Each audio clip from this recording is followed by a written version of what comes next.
어떤 면에서 신자의 생활을 하면서 어떤 면에서는 옛날의 친구들을 잃어버리고 살아가는 그런 모습. 그럼에도 불구하고 주님을 위해서 그 길을 걸어야만 한다고 했던 그 고백이었어요. 참 우리는 이 세상을 살아가면서 많은 고난들을 겪어요. 갈등도 겪고 고통도 함께 나누면서, 그런데 우리가 함께 성장하고 있으며 함께 천국 가는 백성들이라고 하는 걸 잊어버리면 안 돼요. 예, 부부가 그걸 잃어버리면 안 돼요. 부부싸움 안 하고 사는 사람들이 얼마나 있겠어요. 그래서 자주 그런 얘기를 하죠. 부부는 왜 만난다고요? 왜 좋아한다고요? 달라서 좋아한다요. 근데 왜 다투어요? 달라서 다툰대요. 모순이죠. 하나님이 그렇게 만드셨어요. 그래서 그 달라서 다툼 속에 내가 만들어지고 그 사람이 만들어지는 거예요. 신앙생활도 마찬가지예요. 한 교회 생활을 같이 하면서요, 항상 좋은 일만 있는 건 아니에요. 거기에는 아픔도 있어요. 넘어질 때도 있어요. 그런데 그때에 붙들어주는 사람들이 필요하죠. 붙들어주는 사람들. 그들이 필요한 시대예요. 세상의 악한 마귀는 우리를 우는 사자처럼 삼키려고 덤벼들고 있어요. 넘어뜨리려고. 어떻게 하든지 넘어뜨리려고. C.S. 루이스가 그런 얘기를 했다고 그랬어요. 무섭게 다가와서 우리로 하여금 뒤로 물러서게 한다거나 함정에 빠지는 것도 모르게끔 만들어서 그냥 그 세상의 물결에 빠져서 흘러가게 한다는 거죠. 그죠? 바로 신앙생활을 하면서도 그래요. 우리를 어떤 때는 굉장히 교만하게 만들어요. 높은 자리에 자꾸만 올라가는 것처럼. 나만 가진 것 같고, 나만 얻은 것 같고, 나는 굉장히 훌륭한 사람이 된 것 같은 자리로 올라가요. 교만이죠. 넘어져요. 그런가 하면 열등감에 빠져요. 나만 약한 것 같고, 나만 고난당하는 것 같고, 나만 힘든 것 같고. 그것도 사단이 주는 시험이에요. 우리는 이제 알죠.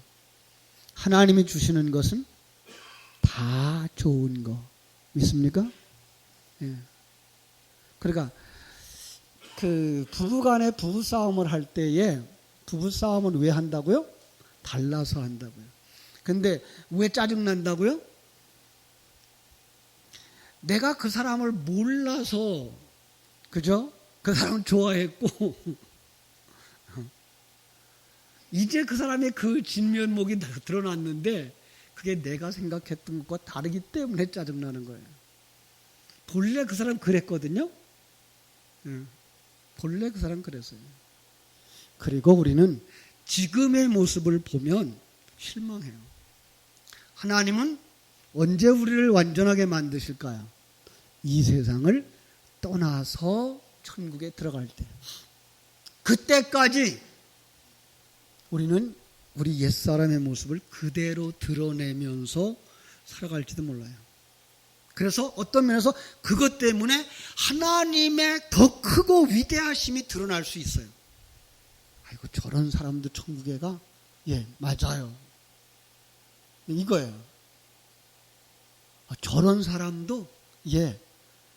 그런 사람도 천국 가게 만드시는 분이 하나님이시라니까요. 우리는 그 사람 정말 변했어, 착한 사람이 되었어. 그건 세상에서도 그런 사람들 많아요. 예수 안 믿는 사람들도 착한 사람 많고 바르게 사는 사람들 많아요. 그렇다고 그들이 천국 가는 거 아니에요. 중요한 건 뭐예요? 정말 우리가 예수 생명을 가지고 살아가느냐 못 가졌느냐의 문제인 거예요. 그 하나님과 동행하는 삶을 살아가느냐 그러지 못하고 있느냐. 그죠? 여러분, 시편을 읽으시면서 어떤 재미가 있어요? 어떤 재미가 있습니까? 지난 한 주간 50장까지 읽으셨는데요. 25장에서부터 25장에서 50장. 여러분, 그 읽으면 정말 그 속에 내 모습이 있다는 걸 발견했으면 좋겠어요. 놀라워요. 아픔을 겪는 그 모습 속에서, 갈등하는 그 모습 속에서, 고통하는 그 모습 속에서, 그리고 찬송하는 그 모습 속에서 내가 지금 거기에 가고 있구나. 예, 이런 부분을 볼 수 있었으면 좋겠어요. 이번 주에는 시편 51편부터 75편까지예요. 쭉 세어보니까 9장 반이에요. 우리 제 성경책으로. 그러니까 20페이지가 안 돼요. 여러분들은 이 51편부터 쭉 읽으시면 정말 즐겁고 기쁘고 풍성함을 누릴 수 있게 될 거예요. 오늘도 이 앞부분만 제가 쭉 한번 좀 보고 갈게요. 51편, 그죠? 예, 낯설교부터 시작돼요. 낯설교처럼 회개로부터 시작돼요. 그죠? 다윗이 밧세바와 동침한 후에 선지자 나단에 의해서 그 지적을 받았을 때 그가 하나님 앞에 회개하는 그런 회개의 시부터 시작되는 거죠. 이걸 갖다가 우리는 가늠한 여자, 가늠한 남자 이 얘기를 떠나서 누구예요? 세상과 짝하고도 자기의 죄가 무엇인지 알지 못하는 이 땅에 살고 있는 모든 이들, 특히 성도들에게 성령이 오셔서 나단 선지자처럼 오셔서 지적하는 거예요. 요한복음 16장 8절 9절 말씀처럼 죄에 대하여서, 의에 대하여서, 심판에 대하여서 징계하시는 거예요. 책망하시는 거예요. 그 책망에 올 때 다윗이 이렇게 회개한 거죠. 그죠? 더 나아가서 우리는 바울 사도는 어떻게 됐어요? 바울 사도는 자기의 죄가 드러났을 때 오호라 나는 곤고한 사람이다라고 고백할 수밖에 없었고, 이사야는 화로다 나는 망하게 되었도다라고 이야기를 했었고, 베드로는 주여 나를 떠나소서 나는 죄인으로소이다라고 말할 수 있었어요. 여러분과 나는요, 내가 하나님을 떠나서 하나님이 왕인데 불구하고 내가 왕처럼 살았네? 하나님이 좋은 걸 주셨는데 그걸 갖다가 뭐예요? 난 안 좋다고 생각하면서 살았네? 내가 판단자이고 내가 기준이 되었네? 나는 아무것도 아니네요. 하나님이 천지와 만물의 주인이시네요. 하나님이 섭리자네요. 하나님이 경륜자 왕이네요. 깨달아 알고 뭐예요? 그 속에서 무릎 꿇고 낮아지는 삶, 회개죠. 그죠? 그것을 처음 깨달았을 때 다윗은 고약한 말을 해요. 51편 4절에서 뭐라 그래요?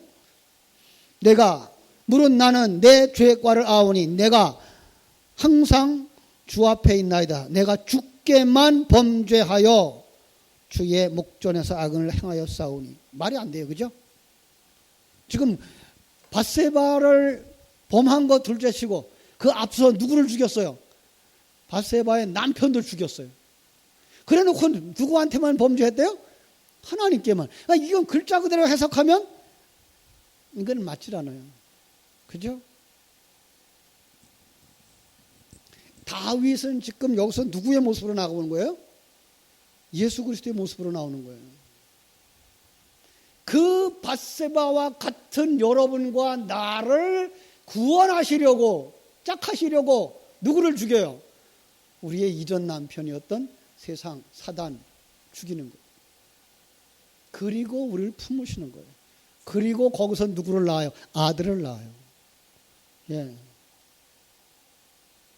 이런 아주 깊은 이야기들이 이 속에 들어가 있어요. 그 예수 그리스도가 이 땅에 오셔서 할 수 있었던 고백이 뭐예요? 내가 하나님께 죄를 범하였나이다. 왜요? 하나님을 떠나 이 땅에 나온 자신의 모습을 비춰주고 있으니까요. 그죠? 자, 이걸 그래서 우리는 알게 돼요.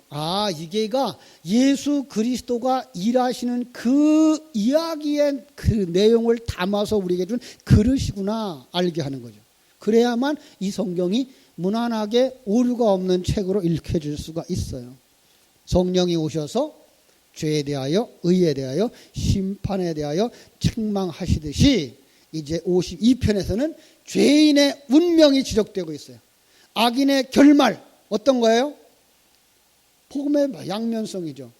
구원자와 멸망자, 악인과 죄인을 대조하면서 멸망과 구원을 설명하고 찬송하고 있는 걸 시편 52편에서 보게 됩니다. 그렇습니다. 그리고 53편에서 그들은 하나님이 없다 하도다라고 하는 말이 나와요. 그죠? 어리석은 자죠. 그러니까 무엇이 어리석은 것이며 무엇이 지혜로운 것인가? 제가 대조를 늘 잘하고 있어요. 그죠? 대조하면 돼요. 무엇이 지혜로운 것이고 무엇이 어리석은 거예요? 시간과 공간 세계 속에 있는 것을 뭐라 그런다고요? 어리석다라고 말한다니까요. 하나님의 세계를 뭐라고 말한다고요? 지혜라고 얘기를 한다니까요. 그러니까 시간과 공간 세계에 있는 우리 어리석은 사람들은 뭐라고 말할 수밖에 없어요? 이 지혜를 가지지 못했기 때문에 하나님이 없다라고 말한다는 거죠. 하나님의 존재를 알지도 못하고 하나님의 존재를 깨닫지도 못하고 살아가는 인생들, 이게 어리석은 자라고 여기서 이야기를 하고 있는 거예요. 우리도 그랬었죠. 우리도 그랬었어요. 그런데 하나님의 은혜가 우리 속에 쏙 들어왔어요. 그러자 하나님을 알게 되죠. 거듭나자 뭐예요? 하나님의 나라를 볼 수 있게 되는 거죠. 하나님의 나라의 존재이신 하나님을 볼 수 있게 되고 그 하나님이 가진 계획을 볼 수 있게 되고 그 계획을 따라 일하시는 그 하나님이 지금 나와 함께 하고 있는 것이 믿어지는 거죠. 믿습니까? 네. 그러니까 어제도 우리 장로님들하고 그런 얘기를 했어요. 자, 우리 학교에 다니는 우리 아들, 딸들이 있어요. 아들, 딸들이 공부를 열심히 해요. 한 녀석은 예수를 잘 믿어요. 교회 나와서 봉사도 잘해요. 한 녀석은 교회 안 나와요. 그런데 두 사람 중에 누가 공부 잘하게 해요? 머리 좋은 녀석. 일반 은총 속에서 주신 거예요. 그거는요. 예.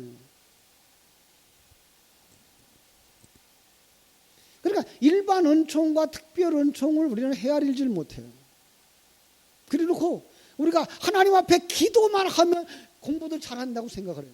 그래서 후회들 많이 하잖아요. 그죠? 아니요. 공부 잘하게 하려면 뭐 해야 돼요? 좋은 가정교사도 붙여줘야 되고요. 좋은 머리 가지고 태어나기도 해야 돼요. 그리고 정말 중요한 건 그들이 삶의 목표가 무엇인지 분명하게 해줘야 돼요. 왜 공부해야 되는지를 분명하게 알아서 그들이 공부할 수밖에 없는 자리에 밀어 넣어주면 그들은 자기의 인생을 위해서 공부할 수밖에 없게 되는 거죠. 그걸 가르치고 설득하고 나가게 하지 아니하고 강제로 이것저것 갖다 붙여주면서 공부하라고 하면 그들은 그 무거워져서 점점 더 무거워져서 공부를 더 못하게 된다는 사실. 우리 신앙생활도 마찬가지예요.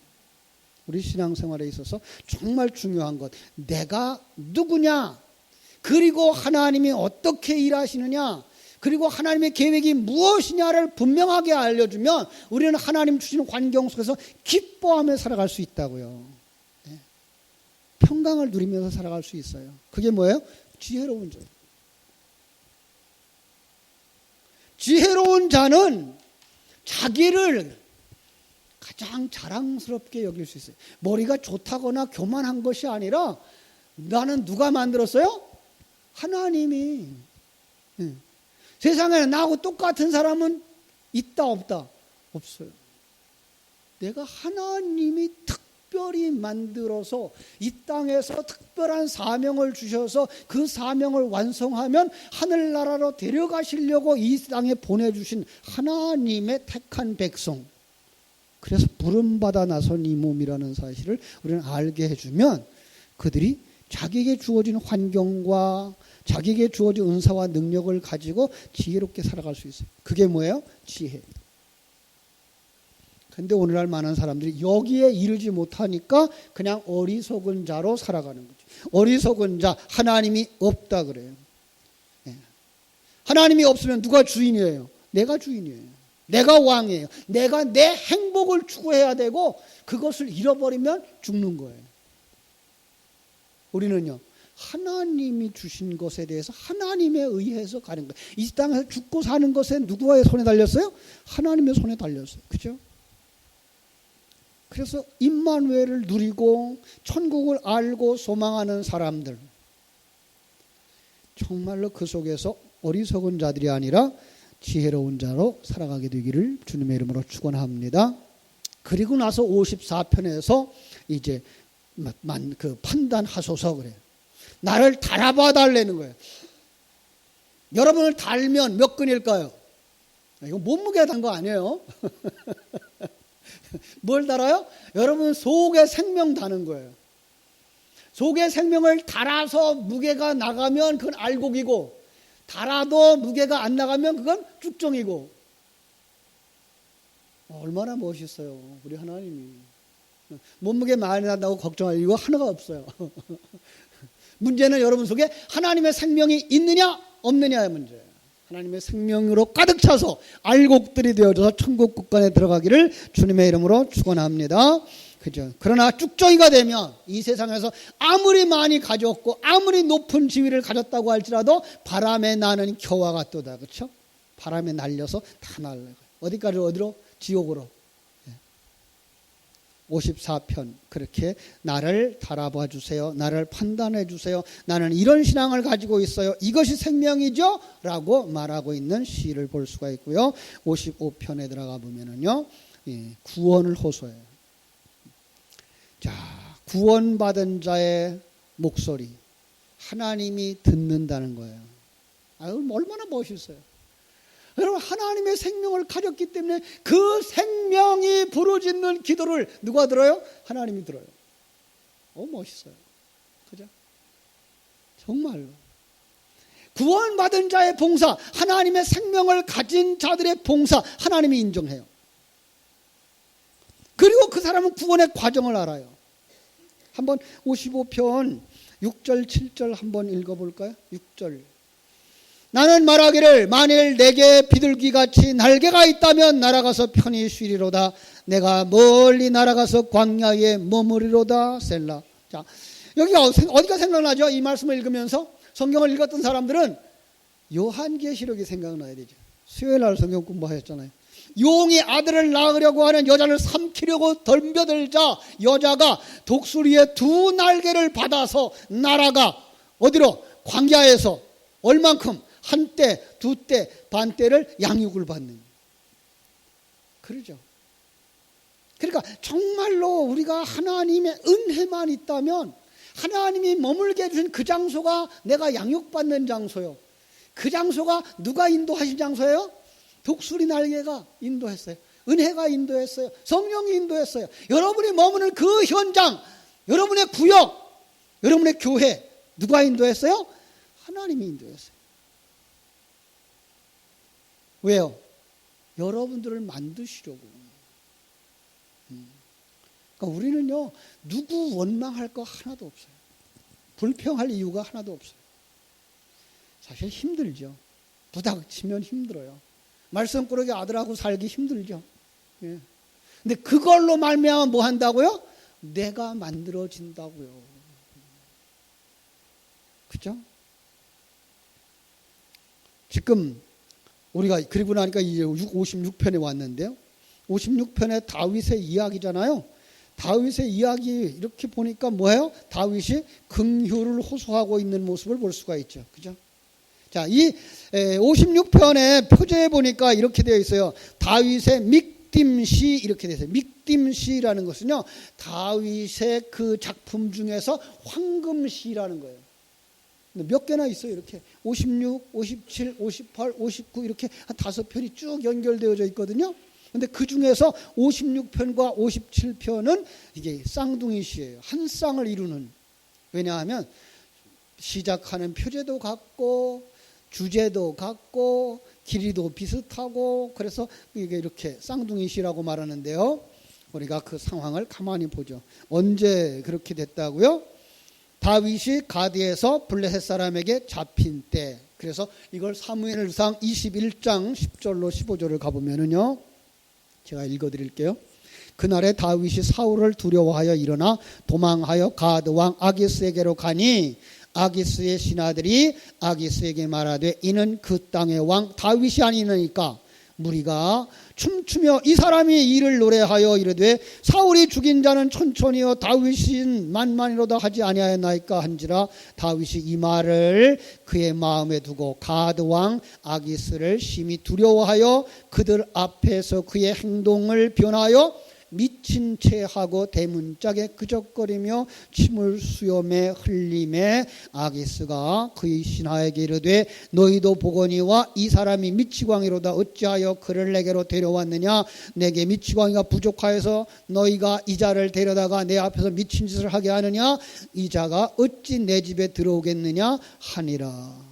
자, 다윗이 자기를 해하려고 하는 사울을 피하여 간 곳이 가다 보니까 어디까지 갔어요? 블레셋 땅까지 갔어요. 이스라엘의 원수 가드 왕 아기스가 사는 땅까지 갔어요. 사단의 소굴이에요. 여러분, 성도들이 삶 속에서 가끔 위기를 피하여 가는데 여전히 사단의 소굴이더라는 거죠. 우리는 여기서 다윗이 하나님의 손에 붙잡힌 사람, 사울은 그 악한 사람으로만 정의하기를 좋아하는데 다윗을 두 가지 관점에서 또 볼 수 있었으면 좋겠어요. 하나님의 관점에서 보는 사람, 그 다음에 옛사람과 새사람으로 보는 관점. 이걸 보완하는 게 쉽지 않아요. 그냥 하나님이 이 땅에 우리를 구원하기 위해 보내주신 그분이 다윗이거든요. 그분이 예수 그리스도의 상징이거든요. 오늘 어린이들과 우리 일부 예배, 어린이 예배에서 요즘 제가 설교를 하고 있는데 삼손과 들릴라의 이야기를 했어요. 우린 그냥 삼손과 들릴라는 뭐예요? 그 하나님이 사명받은 나실인이 내려가서 그 여자를 좋아해가지고 그 여자 사랑했다가 그 여자 꼬임에 빠져서 자기 비밀을 누설해가지고 그리고 눈 빼지고 연자맷돌 돌리다가 그리고 그 성전 신전 헐어버리면서 신전과 함께 죽은 이야기만 알잖아요. 그게 누구 얘기라고요? 삼손, 사사, 바로 예수 그리스도의 이야기라고요. 그러니까 예수 그리스도는 하나님의 택함을 받은 자 나시린 맞잖아요. 그가 우리를 구원하려고 어디까지 내려와요? 들릴라 곁에 온 거예요. 우리 곁에 온 거예요. 우리는 어떤 여자였어요? 어떤 사람이었어요? 들릴라였어요. 근데 예수 그리스도가 우리가 이렇게 꼬시고 저렇게 꼬시고 이렇게 다 해도 피하지 않고 여전히 자기가 우리를 품어요. 그것 때문에 예수는 어디서 죽어요? 십자가에서 죽어요. 그런데 그 죽음 속에 오늘 놀라운 걸 발견했어요. 3,000명이 죽어요. 여러분 3,000명 그러면 생각나는 숫자죠. 출애굽기 34장에서 첫 번째 우상 숭배했기 때문에 돌비 내려오자 죽은 사람들이 3,000명. 사도행전 2장에서 살아난 사람들이 3,000명. 예. 결국 그것도 뭘 보는 거예요? 옛사람이 3,000명이 죽고 새사람이 3,000명이 살아나는 그림으로 보아야 되는데 그 죽음이 어떻게 죽은 죽음이냐가 삼손의 그 사사기 속에 들어가 있는 거예요. 예수의 죽음 속에 그 3,000명의 죽음이 들어가 있더라고요. 우리를 품으시고 죽으시는 예수 그리스도. 그래서 40년 우리 인생 속에서 20년이라고 그려져 있어요. 그래서 삼손이 사사로 다스린 기간은 20년 이렇게 나와요. 그럼 죽음의 기간이 20년이고 우리를 살리는 기간이 20년이래 이렇게 그려지는 것을 우리가 볼 수 있습니다. 성경 속에 있는 이야기들이 역사 속에 있는 많은 이야기들을 통해서 뭘 보여주고 있는 거예요? 지금 나와 함께 하고 있는 성자 하나님의 일하심, 내 죄를 지적하시고 내가 받은 은혜를 찬송하게 하시며 그리고 내게 주신 약속을 소망하며 살아가도록 하시는 그 약속들을 주고 있다고. 성경을 읽으면서 그걸 읽어내지 못하면 그냥 성경을 읽으면서도 부러워하고 성경 읽으면서도 흉보고 그래요. 남을 부러워할 것도 없고 흉볼 것도 없고 우린 뭐 하면 돼요? 이런 일들을 통해서 지금 나와 함께 하시는 하나님이 나를 위하여 일하고 계시는구나. 믿습니까? 그 하나님이 나를 사랑하시고 나를 품고 나와 함께 사망의 길을 걸어가고 나와 함께 부활의 길을 걸어가는 거예요. 지금 예수는 여기 56장에 나오는 다윗은 그 속에 있는 미치광이들을 구원하려고 미치광이처럼 흉내내고 있는 그 모습인 거예요. 불의한 청지기를 구원하기 위하여 불의한 청지기로 이 땅에 오시고요. 간음한 여인을 구원하시기 위해서 간음한 여인의 모습으로 이 땅에 오시고요. 여러분과 나처럼 어리석은 자들을 구원하시기 위해서 어리석은 자의 모습으로 오신다니까요. 하나님의 백성들 그가 처한 그 상황으로 내려오고 있는 그 이성자 하나님을 보셔야 돼요. 난 이래서 하나님이 나와 함께하지 아니할 거야. 아니고 이럼에도 불구하고 하나님이 나와 함께 하시는 거예요. 이럼에도 불구하고. 예. 우리 거기까지 볼 수 있어야 돼요. 그래서 하나님은 나를 버리지 아니하셔요. 예. 나를 떠나지 아니하셔요. 우리 속에 오셔서 생명으로 오시고 우리와 함께하고 계셔요. 여러분 그것을 깨달아 아는 자리까지 나아가셔야 돼요. 그죠?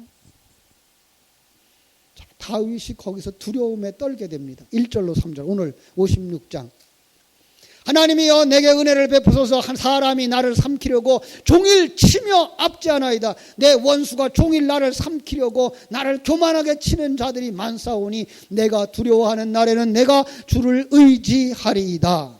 자, 사울을 피해 블레셋 도시 가드로 피한 다윗이 그곳에서 당한 핍박에 대해서 하나님께 호소하고 있는 거예요. 사울의 공격을 피했지만 머문 곳이 여전히 블레셋. 그죠? 다윗이 골리앗을 죽이는 등 그들에게 치명적인 해를 끼쳤던 사실을 고발하자 그들이 어떻게 해요? 잡아다가 간두려고. 그 위기감. 왜냐하면 사람이 나를 삼키려고 라는 그 단어가 쏴아픈데 이건 먹이를 찾아 덮치려고 하는 맹수의 모습을 연상시키는 단어래요. 그러니까 우리가 예배를 마치고 집으로 돌아가면 어떻게 한다고요? 연속극이, 텔레비전 연속극이 입을 벌리고 삼키려고 덤빈다니까요. 피하셔야 돼요, 거기. 피하셔야 돼요. 여기 사람이라고 하는 단어, 에노시는 하나님의 그 전능성과 대조를 이루는 아주 연약함을 강조할 때 쓰는 건데 그들에게 겁을 먹는 거예요. 뭐냐 하면 이기는데. 여러분, 어떻게 해야 이기는데?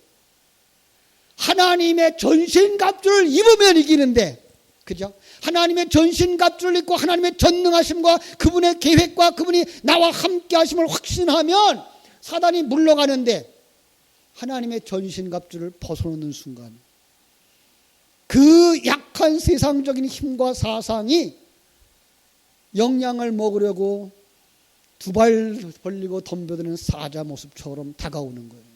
그걸 갖다 2절에서는 뭐라 그랬어요? 나의 원수. 역사적 사건으로 보면 다윗을 결박해 놓은 블레셋 사람들, 다윗으로 하여금 부득불 블레셋 사람에게로 도망할 수밖에 없게 만들었던 사울의 모습. 그러나 영적인 눈으로 보면 우리를 잡아먹으려고 하는 어떤 것? 세상적인 사상과 철학과 행복과 세상적 가치관으로 평가하는 상급들. 그게 뭐예요? 그게 나를 먹으려고 삼켜드는 거예요. 그 모습을 또 기가 막히게 표현하는데 나를 교만하게 칩니다 그랬어요. 교만, 이 마롬이라는 단어인데 세속적인 가치관과 세상적 가치로 평가하는 상급이 나를 교만하게 만든대요.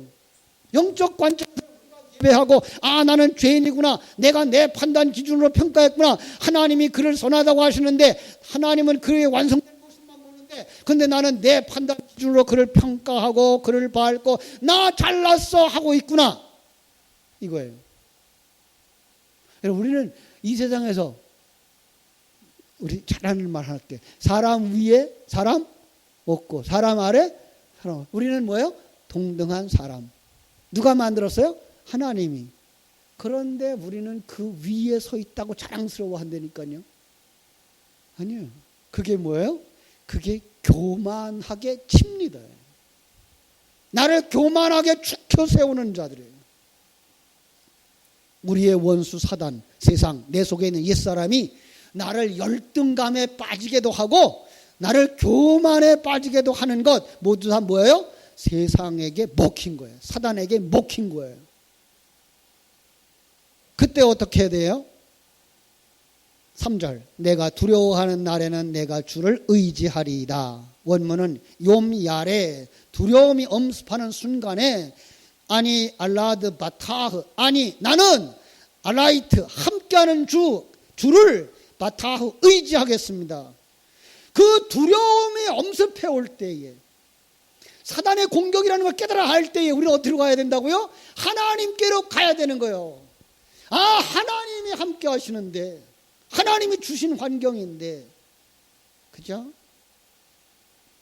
그래서 4절 내가 하나님을 의지하고 말씀을 찬송하올지라 내가 하나님을 의지하였은즉 두려워하지 아니하리니 혈육 가진 사람이 내게 어찌하랴.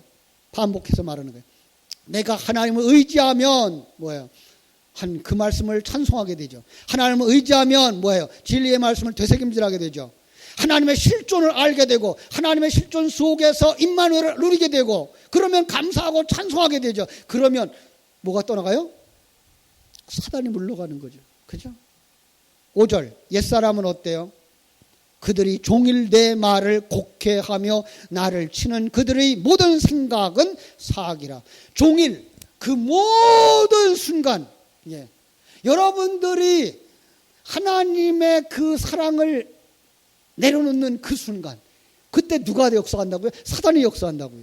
시간과 공간의 모든 세계가 우리를 곡해하게 만든다.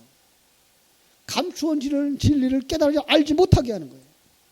그들이 가진 사상, 그 편견, 아집, 선입관 그게 뭐예요? 우리를 삼키려고 드는 거예요. 그래서 뭐라고 말하고 있어요? 5절에 그들의 사상은 뭐하다? 사악이라고 이렇게 말하고 있는 거예요. 내게 대한 저희 모든 사상은 사악이라. 타락한 인간 악인의 마음속에 의의 생각, 의의 사상은 자리 잡을 곳이 없어요. 그래서 그를 정의하기를 악하다라고 말하는 거예요. 이 사악이라는 단어도 의와 대척점에 있는 단어예요. 의는 하나님과 피조물의 바른 관계 속에서 있는 그대로를 기뻐하는 사상이라면 세상은 그러하지 않은 거예요. 세상은 자꾸만 등수를 먹이고 경쟁 속에다가 우리를 밀어넣어서 교만하게 되고 열등감에 빠지게 되고 이렇게 만들어가는 거죠. 그래서 6절 또 모여 숨어 내 종족을 살피나이다. 그들의 평가 기준 행함 행위 그러나 열매를 보아서 나무를 안다고 하신 말씀을 우리는 알아요. 자, 하나님의 평가는 외모를 보지 아니하시고 중심을 보느니라. 그죠?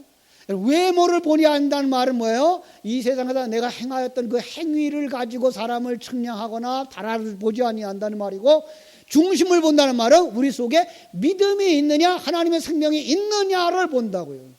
그 행위가 하나님의 생명에 의하여 나온 행동이냐 그렇다면 그가 작아 보여도 하나님 편에서 큰 자고 미련한 것 행위를 하는 것 같아도 하나님께는 지혜로운 자예요. 왜? 하나님의 아들이니까. 그래서 하나님은 하나님 편에 있는 사람만 좋아해요. 하나님의 생명을 가진 사람만 구원하셔요. 그렇죠? 그런데 세상은 어떻다고요? 그런 사람을 압제한다고요. 그죠? 그런 자를 삼키려고 온다고요. 자, 마지막 보겠습니다. 9절, 11절, 12절. 내가 하나님을 의지하였은즉 두려워하지 아니하리니 사람이 내게 어찌하리이까? 사람이 내게 어찌하겠어요? 사람이 어찌하기는. 그죠? 어찌할 수가 없어요. 오늘 우리는 하나님을 찬송하면 사람이 어찌할 수 없어요.